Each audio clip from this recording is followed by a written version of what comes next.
اعوذ باللہ من الشیطان الرجیم، بسم اللہ الرحمن الرحیم۔ رب اشرح لی صدری ویسر لی امری واحلل عقدۃ من لسانی یفقہوا قولی۔ ریاض الصالحین دوسرا حصہ، احادیث نبوی صلی اللہ علیہ وسلم۔ حضرت ابن مسعود رضی اللہ تعالی عنہ سے روایت ہے کہ رسول اللہ صلی اللہ علیہ وسلم نے فرمایا، وہ شخص ہم میں سے نہیں جس نے گالوں کو پیٹا اور گریباں کو چاک کیا اور لا علمی کے بول بولے، یعنی بین کیا۔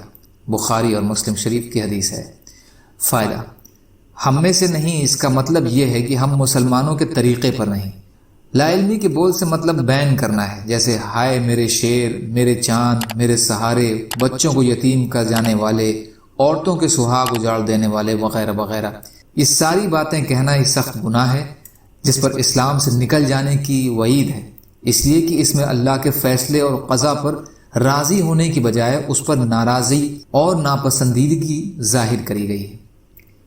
حضرت ابو بردہ رضی اللہ تعالیٰ عنہ بیان کرتے ہیں کہ ان کے باپ حضرت ابو موسیٰ اشعری رضی اللہ تعالیٰ عنہ سخت بیمار ہوئے تو ان پر بے ہوشی طاری ہو گئی اور ان کا سر ان کی ایک بیوی کی گود میں تھا، تو وہ چیخ چیخ کر رونے لگے، لیکن آپ بے ہوشی کی وجہ سے اسے روک نہ سکے۔ تو جب انہیں ہوش آیا، انہوں نے فرمایا، میں اس سے بیزار ہوں جس سے رسول اللہ صلی اللہ علیہ وسلم نے بیزاری ظاہر فرمائی ہے۔ بے شک رسول اللہ صلی اللہ علیہ وسلم اس عورت سے بیزار ہیں جو نوحہ کرنے والی، مصیبت کی وجہ سے سر مڈانے والی اور گریبان چاک کرنے والی ہو۔ بخاری اور مسلم۔ سالقہ یہ وہ عورت ہے جو اونچی آواز سے بین اور ماتم کرے۔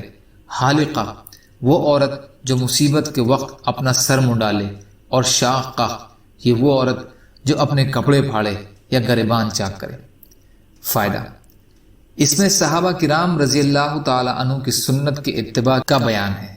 حضرت مغیرہ بن شعبہ رضی اللہ تعالی عنہ سے روایت ہے کہ میں نے رسول اللہ صلی اللہ علیہ وسلم کو فرماتے ہوئے سنا، جس پر بین کیا جائے تو اس کو قیامت والے دن بین کیے جانے کی وجہ سے عذاب دیا جائے گا۔ بخاری اور مسلم۔ فائدہ: یہ عذاب اسی شخص کو ہوگا جو اپنے ورثہ کو بین کرنے کی وصیت کر کے گیا ہوگا یا گھر والوں کی تربیت اس انداز سے کی ہوگی جیسا کہ پہلے گزرا۔ اللہ تعالیٰ ہم سب کو کہنے سننے سے زیادہ عمل کی توفیق عطا فرمائے۔ یا اللہ، مظلوم کشمیریوں، فلسطینیوں اور جہاں بھی مسلمان پریشان حال ہیں، آپ ان کی مدد فرمائیے۔ ہم سب کو اپنی استطاعت کے بقدر اپنا حق ادا کرنے والا بنائیے۔ یا اللہ، سچی توبہ کی توفیق عطا فرما دیجیے۔ یا اللہ، ہمارے اچھے اعمالوں کو قبول فرما لیجیے، ہماری بداعمالیوں سے درگزر فرما دیجیے۔